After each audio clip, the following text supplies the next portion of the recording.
English Friday का answer. I hope कि आप सभी अच्छे हैं।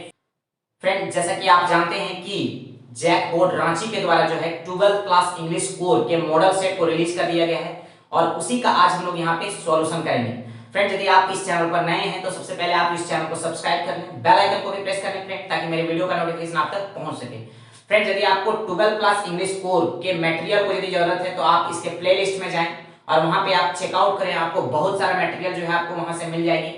तो आइए फ्रेंड, आज हम लोग स्टार्ट करते हैं इसके सॉल्यूशन। तो फ्रेंड, सबसे पहले हम इसके सेक्शन सी को जो है हम लोग देखेंगे। ओके, सबसे पहले हम सेक्शन सी को जो है वो हम लोग कवर करेंगे। तो आइए देखते हैं सेक्शन सी में क्या है। तो फ्रेंड, जैसा कि आप जानते हैं कि आपको जो है न्यू पैटर्न के आधार पर जो है बहुत सारे क्वेश्चन में बदलाव किया गया है। गॉट। तो आप जो है इसके मार्क्स डिस्ट्रीब्यूशन के लिए जो है हमने जो है एक वीडियो बना के रखा हुआ है, आप उसे भी देख सकते हैं। ठीक है, आइए देखते हैं ये न्यू पैटर्न में जो है किस तरह के क्वेश्चन जो है वो पूछे जा रहे हैं। तो फ्रेंड, यहाँ पे जो है आपको मल्टीपल चॉइस क्वेश्चन जो है, ठीक है, आपको यहाँ पे देखना है। ओके, चलिए आइए इसको पढ़ते हैं। वैसे तो हम फ्रेंड इसको जो है आप माय मदर एट 66 पर जो है एक वीडियो बना चुका हूँ, तो यदि आप वहां देखना चाहते हैं तो आप उसे भी देख सकते हैं। ओके, आइए देखते हैं, इसको समझने की कोशिश करते हैं। यहाँ पे आपको जो है एक स्टांजा दिया हुआ है और उससे रिलेटेड जो है कुछ क्वेश्चंस पूछा जा रहा है फ्रेंड। ओके, तो आइए देखते हैं क्या बोला जा रहा है।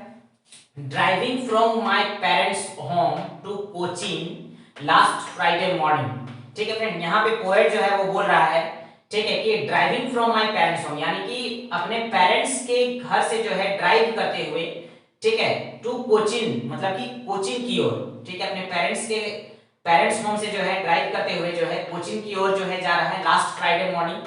ठीक है, लास्ट फ्राइडे मॉर्निंग को सुबह में, ठीक है, I saw my mother beside me. ठीक है, मैंने जो है अपनी माँ को देखा, ठीक है, मैंने अपनी माँ को देखा। ओके, डोज ओपन माउथ, ठीक है, डोज यानी कि वो जो है मतलब कि एक तरह से नींद ले रही थी, ठीक है, मतलब कि झपकी ले रही थी। ओपन माउथ, ठीक है, उसका माउथ जो है वो खुला हुआ था। जनरली ऐसा जब ओल्ड एज हो जाता है तो ऐसा हमको देखने को मिलता है। Her face seems like that of a corpse, ठीक है, यानी कि उसका चेहरा जो है, किसका चेहरा, तो उसकी माँ का चेहरा जो है, ठीक है, like that of a corps, यानी कि कॉर्प्स की तरह था, मतलब कि एक डेड बॉडी की तरह थी। ठीक है, एंड रियलाइज्ड विथ पेन।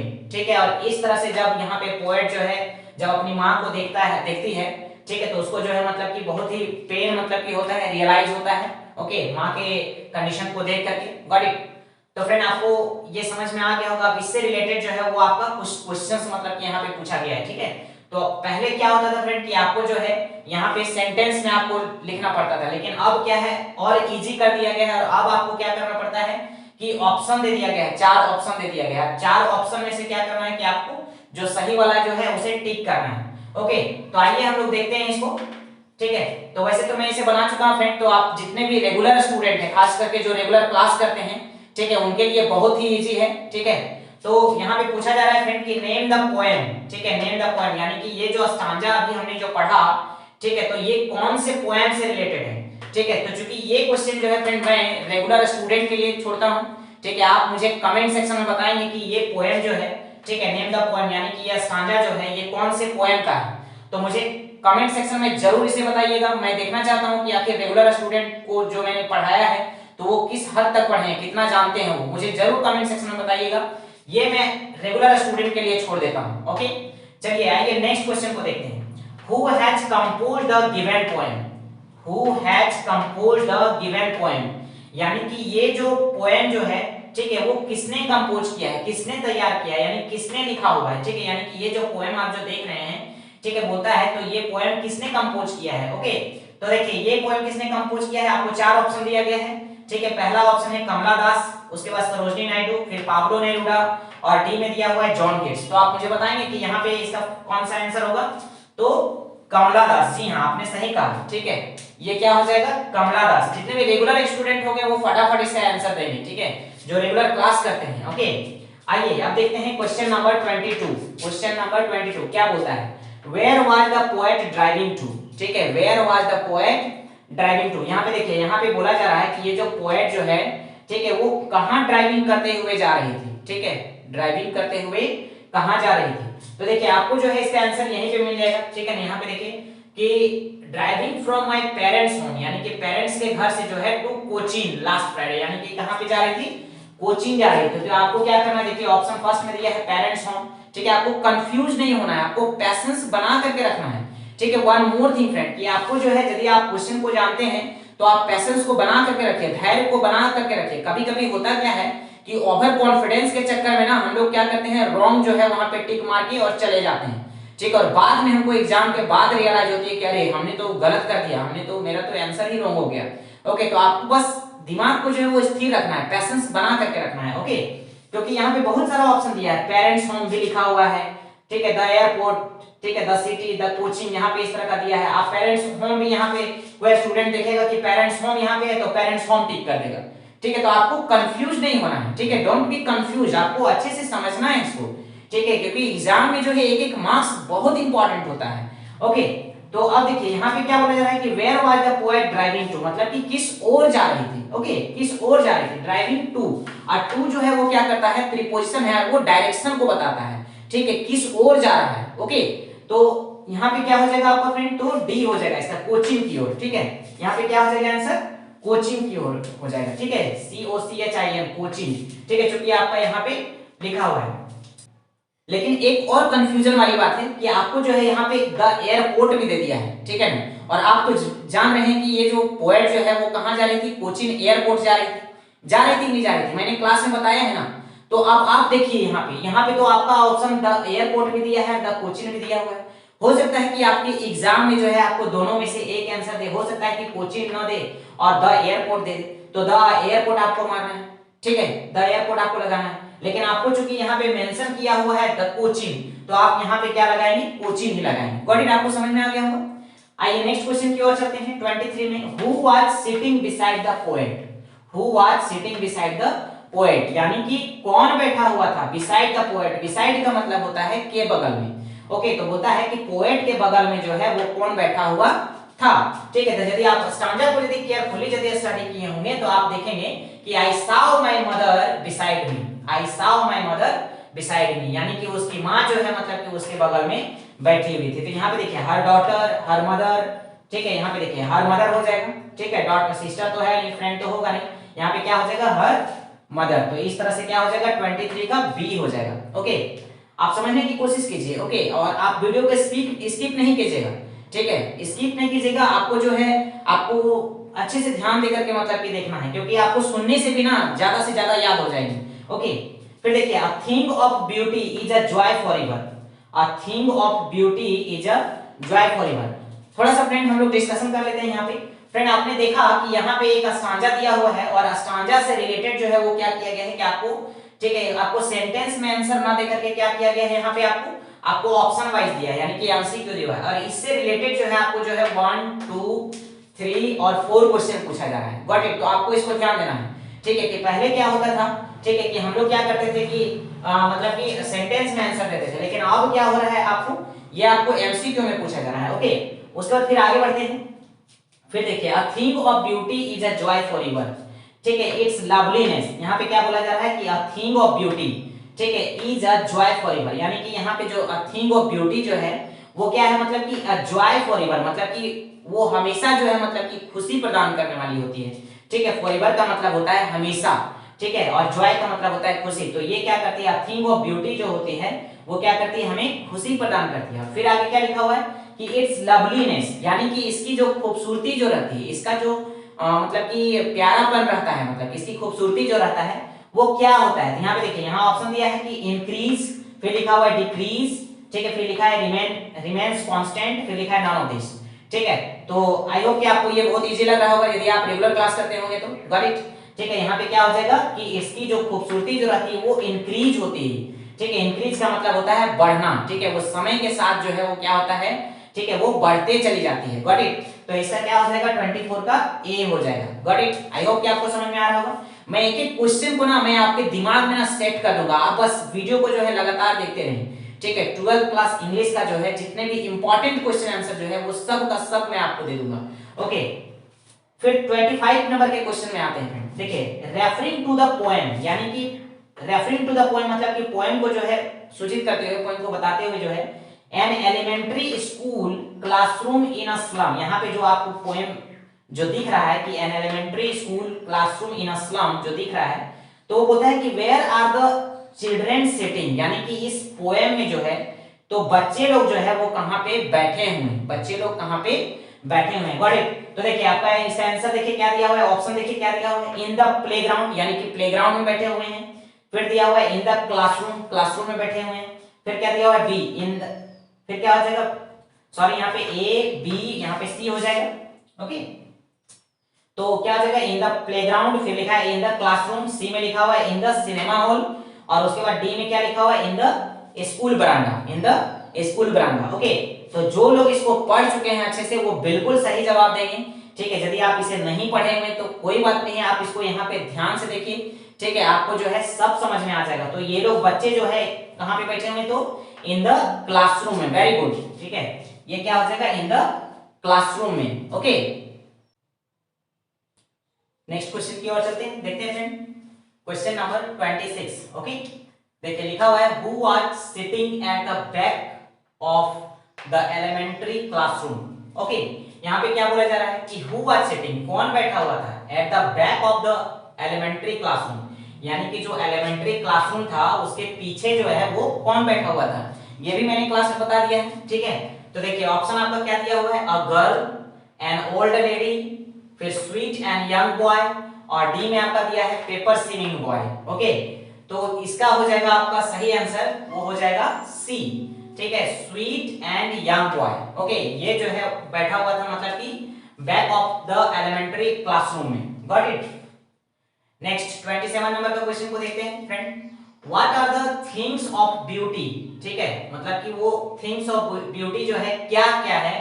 ठीक है, मेंशन इन द पोएम, जो पोएम में मेंशन किया गया है, अ थिंग ऑफ ब्यूटी। ठीक है, यानी कि अ थिंग ऑफ ब्यूटी जो पोएम जो है, ठीक है, जिसको किसने कंपोज किया है, जॉन किट्स ने। ठीक है, तो फिर वो बोला जा रहा है कि what are the things of beauty, मतलब वो क्या क्या थिंग्स ऑफ ब्यूटी है। ठीक है, जो कि मेंशन किया गया है इन द पोएम में। तो देखिए सन एंड मून। तो फ्रेंड्स सबसे पहले हम जानते हैं कि अ थिंग ऑफ ब्यूटी जो है वो किसके द्वारा कंपोज किया गया है, तो जॉन किट्स के द्वारा किया गया है। और जॉन किट्स जो है वो रोमांटिक राइटर थे। और रोमांटिक राइटर यहाँ पे कहने का मतलब ये हुआ कि वो जो है उन्हें प्रकृति से जो है मतलब कि लगाव था, प्रकृति से प्रेम था, नेचर से लगाव था। ठीक है, नेचर के बारे में ज्यादा लिखते थे। ठीक है, तो अब देखिए यहाँ पे आपको समझ में आ जाएगा। ठीक है, कि वो क्या क्या है, तो सन एंड मून। ठीक है, उसका फिर दिया हुआ है कि यंग ट्रीज। ठीक है, एंड स्ट्रीम्स मतलब धारा। ठीक है, नदी की छोटी छोटी धाराएं। ठीक है, या धाराएं, फ्लावर्स, फिर दिया हुआ है ऑल ऑफ दिस। ठीक है, तो जैसा कि मैंने आपको बताया कि थिंग ऑफ ब्यूटी जो है वो जॉन किट्स के द्वारा लिखा गया है। जॉन किट्स जो है रोमांटिक राइटर थे। ठीक है, रोमांटिक राइटर्स का मतलब होता है प्रकृति के बारे में, प्रकृति प्रेमी थे मतलब कि वो। तो ये सारा चीज मतलब क्या आ जाएगा, सन एंड मून हो जाएगा, यंग ट्रीज एंड स्ट्रीम्स हो जाएगा, फ्लावर्स हो जाएगा। ठीक है, तो इस तरह से इसका आंसर क्या हो जाएगा, all of these. Okay friend, आपको अच्छे से समझना है। ठीक है, आपको अच्छे से समझना है। ठीक है, आप एक बार यदि आप अच्छा से एक्सप्लेन करके यदि आप समझ में आ गया ना, यदि मैं एक्सप्लेन कर दूं और यदि आप अच्छे से देख लेते हैं, ठीक है, तो आपको सारा क्वेश्चन जो है वो याद हो जाएगा। ओके, आइए नेक्स्ट क्वेश्चन देखते हैं 28 का। Where has Saheb come from. ठीक है, यहाँ पे क्या बोला जा रहा है कि where has Saheb come from, यानी कि साहेब जो है वो कहां से आया था। ठीक है, या कहां से आया है। ठीक है, साहेब जो है वो कहां से आया हुआ है। ठीक है, तो एक्चुअली आप बताइए, ढाका यहाँ पे दिया हुआ है। पहला जो ऑप्शन है वो है आपका ढाका, फिर बीजिंग, फिर इस्लामाबाद, फिर डी में दिया है आपका बर्मा। ठीक है, तो इसका आंसर क्या हो जाएगा, चलिए बताइए, जल्दी बताइए। ढाका, जी हाँ बिल्कुल सही है, ढाका। एक्चुअली ये बांग्लादेश की राजधानी यहाँ पे दे दिया है ढाका। ठीक है, वो बांग्लादेश से आया हुआ था, लेकिन यहाँ पे क्या किया है, आपको ढाका ऑप्शन दिया है, तो ढाका मतलब कि आपको मारना पड़ेगा। ठीक है, टिक करना पड़ेगा। चलिए नेक्स्ट क्वेश्चन की ओर चलते हैं। देखिए क्या लिखा हुआ है कोटेशन में, sometimes I find a rupees in the garbage. ठीक है, आपको जो है छोटा सा जो है, ठीक है, कोटेशन दिया है कि समटाइम्स, ठीक है ना, आई फाइंड अ रुपीज, कभी कभी मैं पा जाता हूँ 1 रुपीज इन द गार्बेज, यानी कि वो कूड़े कचरे के ढेर में से जो है कभी कभी मैं 1 रुपया पा लेता हूँ। Who is the speaker of this line, यानी कि बोला जा रहा है कि ये जो लाइन जो आप देख रहे हैं, ठीक है, तो इसका स्पीकर कौन है, इसको कौन बोला है, किसने कहा ये लाइन। ठीक है, तो देखिए आपका यहाँ पे दिया हुआ है एनिस जंग। ठीक है, फिर दिया हुआ है बी में साहिब, फिर सी में दिया है मुकेश, फिर दिया है आपका सविता। ओके, तो इसका ऑप्शन क्या हो जाएगा, चलिए आप बताइए, सही ऑप्शन क्या हो जाएगा, B. Okay, Sahib, very good. ठीक है, इसी तरह से जो आपको है टिक करना है। ठीक है, एग्जाम में भी इसी तरह के क्वेश्चन पूछे जाएंगे, आपको पैसेंस रख करके जो है क्या करना है, आपको इसको बनाना है। ओके फ्रेंड, चलिए नेक्स्ट क्वेश्चन की ओर चलते हैं। Name the city where Mukesh lives. यहाँ पे क्या बोल रहा है कि उस सिटी का नाम बताइए, ठीक है, उस सिटी का नाम बताइए वेयर मुकेश लिव, जहां पे मुकेश जो है वो रहता है, ठीक है, उस सिटी का नाम बताइए। तो चलिए आपको बताना है, यहाँ पे ए में दिया है अहमदाबाद, बी में दिया है आपका फिरोजाबाद, फिर दिया है आपका सी में इलाहाबाद और फिर डी में दिया है आपका दिल्ली, ठीक है। तो चलिए ये भी आपको क्वेश्चन आना चाहिए, क्योंकि क्लास जो क्लास अटेंड कर चुके हैं फ्रेंड, ठीक है ना, उसको इसमें किसी भी तरह का प्रॉब्लम नहीं होना चाहिए, आई नो। ओके, तो चलिए इसका क्या हो जाएगा, मुकेश कहां से बिलोंग करता है, मैंने उसका क्वेश्चन आंसर भी लिखाया हुआ है, ठीक है। तो ये हो जाएगा आपका फिरोजाबाद, ठीक है, ये आपका क्या हो जाएगा, फिरोजाबाद, बिल्कुल सही। चलिए नेक्स्ट क्वेश्चन की ओर चलते हैं। 31 which country was defeated in the Franco-Prussian war, ठीक है, यहाँ पे क्या बोला जा रहा है, देखिए व्हिच कंट्री वाज डिफीटेड, यानी कि कौन से कंट्री को डिफीट कर दिया गया, ये पैसिव वॉइस में आपको अच्छे से समझना है। ओके, यहाँ पे कौन से कंट्री को डिफीट कर दिया गया इन द फ्रैंको-प्रुशियन वॉर में, जो है कौन से कंट्री जो है वो डिफीट हो गया, तो फ्रांस डिफीट हो गया, ठीक है। यहाँ पे क्या हो जाएगा आपका, इसका सही आंसर ए, यानी कि फ्रांस। फ्रांस मतलब कि क्या हो गया, मतलब कि डिफीटेड हो गया, मतलब कि हार गया, ठीक है ना। चलिए नेक्स्ट क्वेश्चन की ओर चलते हैं फ्रेंड, ठीक है, आइए देखते हैं कि नेक्स्ट क्वेश्चन क्या है। Which language was taught by M Hamel, ठीक है, इन स्कूल, यानी कि कौन से लैंग्वेज को जो है मतलब कि, ठीक है, पढ़ाया जाता था बाय एम हैमेल, यानी कि एम हैमेल के द्वारा जो है वो कौन सा लैंग्वेज पढ़ाया जाता था इन द स्कूल। ओके, तो ये बहुत ही इजी है, ठीक है, आई नो कि आपको पता होगा, चलिए बताइए। फ्रेंच, वेरी गुड, ठीक है ना, ये क्या हो जाएगा आपका फ्रेंच, बिल्कुल सही। आपको इसी तरह से जो है सवालों के जवाब जो है आपको पैसेंस रख करके आपको देना है, ठीक है। ओके, चलिए आइए नेक्स्ट क्वेश्चन की ओर चलते हैं। 33 में आपका दिया गया है who is the author of deep water, who is the author of deep water. Friend मैंने आपको पहले ही बताया है कि जितने भी स्टोरी है उनके राइटर का नाम जो है आप याद रख लीजिए, क्योंकि ये जो है आपके एग्जाम में जो है डेफिनेटली पूछा जाएगा, ठीक है, 2-4 मार्क्स का जो है वो आपको पूछेगा ही पूछेगा। ओके, तो आप इसे मिस ना करें, ठीक है। तो who is the author of deep water, यानी कि डीप वाटर का जो है आपका ऑथर कौन है, तो ए में दिया है जैन ऑस्टिन, बी में आपका विलियम डगलस, सी में दिया है अल्फोंसे डाउटेट और डी में आपका बामा।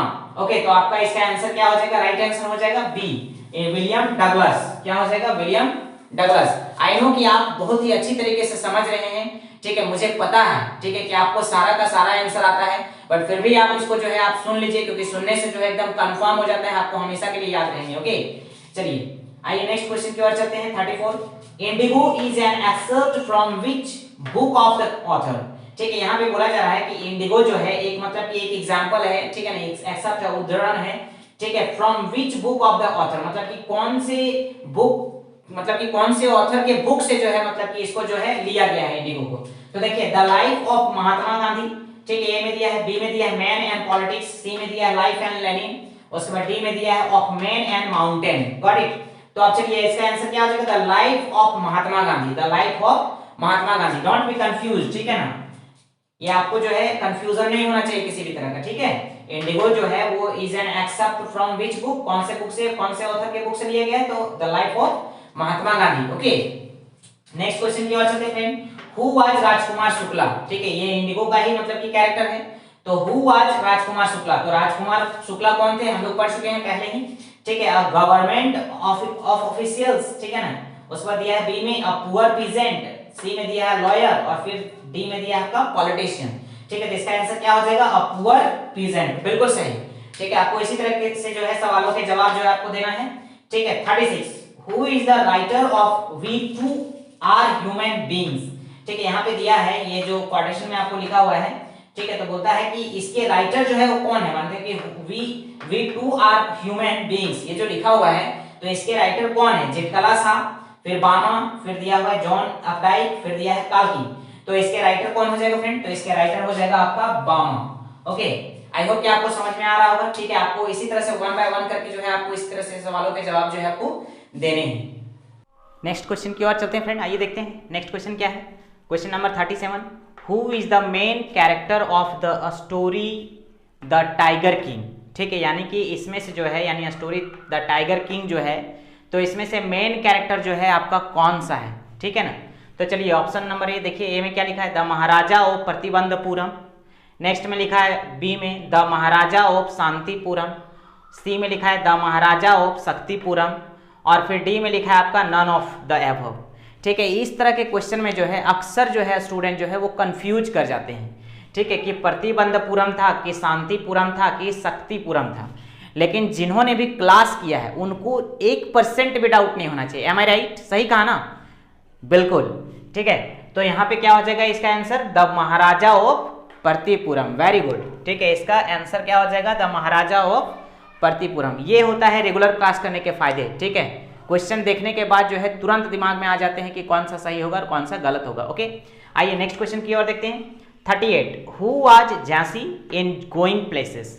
ठीक है, यहाँ पे बोला जा रहा है कि झांसी जो है वो कौन थी गोइंग प्लेसेस, ये जो चैप्टर का नाम है, ठीक है। तो यहाँ पे बोला जा रहा है झांसी कौन थी? तो सोफीज मदर, ये सोफी की मदर थी। सोफीज फ्रेंड, सोफी की फ्रेंड थी।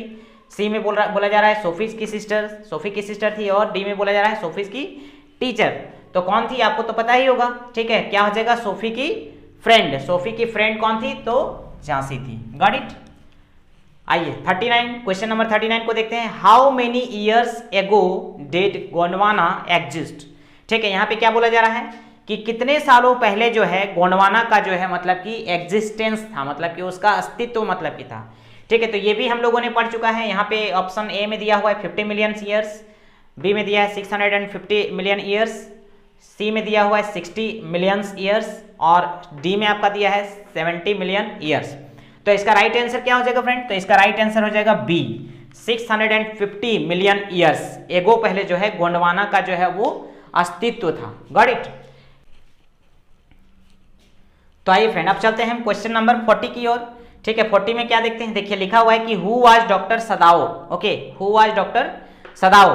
ठीक है, यहाँ पे देखिए ऑप्शन ए में दिया हुआ है अ टीचर, ठीक है, बी में दिया हुआ है अ बस कंडक्टर, ठीक है, और सी में दिया हुआ है अ डॉक्टर, और डी में दिया हुआ है name of the none of the above, sorry D में दिया हुआ है नन ऑफ द एबव, यानी कि ऊपर में से जो भी दिया है उसमें से कोई नहीं। ओके फ्रेंड, ये क्वेश्चन जो है बिल्कुल भी गलती नहीं होना चाहिए, चाहे आप क्लास किए हैं चाहे नहीं किए हैं, ये क्वेश्चन रॉन्ग नहीं होना चाहिए। ठीक है, क्योंकि आपको ऊपर में देखिए क्वेश्चन में क्या लिखा है, who was doctor Sadao. Already यहाँ पे बोल दिया है कि डॉक्टर। ठीक है, तो इस तरह से आपका आंसर क्या हो जाएगा? सी। ठीक है, डॉक्टर। ओके, अब आप इसका जो है आंसर जो है टीचर, बस कंडक्टर वगैरह नहीं दीजिएगा। ठीक है, जब ऑलरेडी यहाँ पे डॉक्टर जब टाइटल लगाया गया है तो डॉक्टर ही होगा। ठीक है, और वैसे भी हम लोग स्टोरी को पढ़े हैं ना। चलिए 41 देखते हैं, question number 41, in which hour was the prince of Pratibandhapuram born? यानी कि प्रतिबंधपुरम का जो प्रिंस जो था, ठीक है, किंग जो था, ठीक है, वो कौन से आवर में जो है वो जन्म लिया है? ठीक है, या जन्म लिया था। ठीक है, देखो देखिए in the hour of bull, ठीक है, in the hour of bull. B में दिया है in the hour of tiger, C में दिया है आपका बोथ ए एंड बी, यानी कि आवर और टाइगर दोनों में, और नन ऑफ द एबव, यानी कि इनमें से कुछ भी नहीं, ऊपर में जो भी दिया गया वो कुछ भी नहीं। तो इसका राइट आंसर क्या हो जाएगा फ्रेंड? इसका हो जाएगा ए। ठीक है, in the hour of the bull, बिल्कुल सही। 42 में देखते हैं, question number 42, let the tiger be where. Let the tiger be where. Okay, तो यहाँ पे क्या हो जाएगा friend? Let the tiger be where में मतलब कि क्या हो जाएगा? ये क्या बोला जा रहा है? ठीक है, कि टाइगर जो है वो सावधान हो जाओ। ठीक है ना, मतलब कि जब एस्ट्रोलॉजर ने जब अनाउंसमेंट किया, ठीक है, कि राजा की मृत्यु जो है वो टाइगर से ही होगी। ठीक है, तो इन्होंने क्या किया, मतलब कि राजा ने जो है मतलब कि क्या किया, उसी समय जो है, ठीक है, बोला कि let the tiger be where, यानी कि टाइगर सावधान हो जाओ। ठीक है ना, तो ये किसने कहा था? तो एस्ट्रोलॉजर के द्वारा किया गया था, पामिस्ट के द्वारा किया गया था, द प्रिंस जंग बहादुर के द्वारा कहा गया था, और फिर द मिनिस्टर के द्वारा कहा गया। ठीक है, तो ये खुद जो है ये द प्रिंस जंग बहादुर के द्वारा बोला गया था। जब ये छोटे थे उसी समय जो है ये बोले थे कि let the tiger be where, यानी कि जितने भी टाइगर है वो सावधान हो जाओ। ओके 43, क्वेश्चन नंबर 43 को देखते हैं friend, whose face was burnt away by the acid. बोलता है कि किसका फेस जो है वो मतलब कि जल गया था एसिड के द्वारा। ठीक है, तो इस स्टोरी को भी हम लोग ऑलरेडी पढ़ चुके हैं डिटेल में। ठीक है, तो डेरीज मदर, डेरी के मदर का मतलब कि फेस जला हुआ था एसिड से। मिस्टर लैम का फेस जला हुआ था। सी में दिया है डेरी सिस्टर, डेरी के सिस्टर का फेस जला हुआ था, और डी में खुद दिया है डेरी। तो इसका राइट आंसर क्या हो जाएगा फ्रेंड? इसका राइट आंसर हो जाएगा डेरी। जी हाँ, बिल्कुल सही। ठीक है, इसका राइट आंसर क्या हो जाएगा? डेरी। ओके, मिस्टर लैम नहीं होगा। मिस्टर लैम भी जो है वो फिजिकली जो है वो हैंडीकैप थे। ठीक है, लेकिन ये क्या थे? लैम थे, यानी कि लंगड़ा थे मतलब कि। ठीक है ना, और डेरी का जो है वो फेस जल गया था। Got it? आइए यहाँ पे देखते हैं कि बामाज, question number 44, Bama was the pen name of फिर यहाँ पे आपका ब्लैंक्स दिया है, फिर दिया है दलित राइटर। ठीक है, पेन नेम का मतलब उपनाम यहाँ पे हो जाएगा फ्रेंड। ठीक है, तो यहाँ पे क्या बोला जा रहा है कि Bama was the pen name of, ठीक है, और तमिल दलित राइटर, ठीक है, वो क्या हो जाएगा, तमिल दलित राइटर। तो इस तरह से आपका क्या हो जाएगा आंसर ए, ठीक है, तमिल दलित राइटर। ठीक है, आई होप कि आप जो है आप इसको बनाने में काफी ज्यादा एंजॉय किए होंगे, नो डाउट, ठीक है ना, क्योंकि आप जब क्लास किए हैं तो क्लास के फायदा आपको जो है समझ में आता होगा, एम आई राइट? ओके, तो अब आप इसको देख ही सकते होंगे, ठीक है ना। और बहुत जल्द जो है मैं आपको जो है, ठीक है, बहुत जल्द मतलब कि मैं आपको क्या करूंगा कि चैप्टर वाइज जो है मतलब कि मैं ऑब्जेक्टिव क्वेश्चन जो है आपको दूंगा, ताकि आप एग्जाम में जो है एक भी क्वेश्चन को मिस ना करें, ठीक है। तो आप उसको भी देखना ना भूलें, ठीक है, और मैं सारा सॉल्यूशन करूंगा। अभी और भी कुछ बाकी है, उसको हम लोग देखते हैं। नेक्स्ट क्वेश्चन की ओर देखते हैं फ्रेंड, आइए चलते हैं नेक्स्ट क्वेश्चन। देखिए, fill in the blanks by choosing correct answer from the given box, यानी कि यहाँ पे जो है आपको करेक्ट ऑप्शन जो है चूज करना है, ठीक है। ये इंग्लिश मैन, बिस्किट, उसके बाद जापानीज, पार्टिसिपल, मद्रास, यहाँ पे आपको जो है कुछ ऑप्शन दिया गया है, वही बोला जा रहा है कि फिल इन द ब्लैंक्स, ठीक है, यानी कि इसमें फिल इन द ब्लैंक्स भरिए बाय चूजिंग करेक्ट आंसर, यानी कि आपको करेक्ट आंसर जो है चूज करना है कहाँ से, तो फ्रॉम द गिवन बॉक्स, यानी कि यहाँ जो बॉक्स में दिया गया है। ओके, तो चलिए क्वेश्चन नंबर 45 में देखिए क्या लिखा हुआ है, सोफी एंड झांसी, ठीक है, सोफी एंड झांसी जो था आर डेस्टाइन्ड टू वर्क इन, उसको जो है मतलब कि किस्मत में जो है यही लिखा हुआ था, ठीक है, क्या लिखा हुआ था, टू वर्क इन द, मतलब कि काम करने के लिए, इन द कहाँ पे, तो बिस्किट फैक्ट्री में, इसका क्या हो जाएगा, बिस्किट फैक्ट्री में। तो आप यहाँ पे क्या लिख सकते हैं, बिस्किट फैक्ट्री, BISCUIT, ठीक है, तो बिस्किट फैक्ट्री में मतलब कि, ठीक है ना। यहाँ पे सोफी और झांसी का जो है are destined to work in the biscuit factory में, गॉट इट, ठीक है। आप इस चैप्टर को यदि पढ़े हैं तो आपको अच्छे तरीके से आना चाहिए।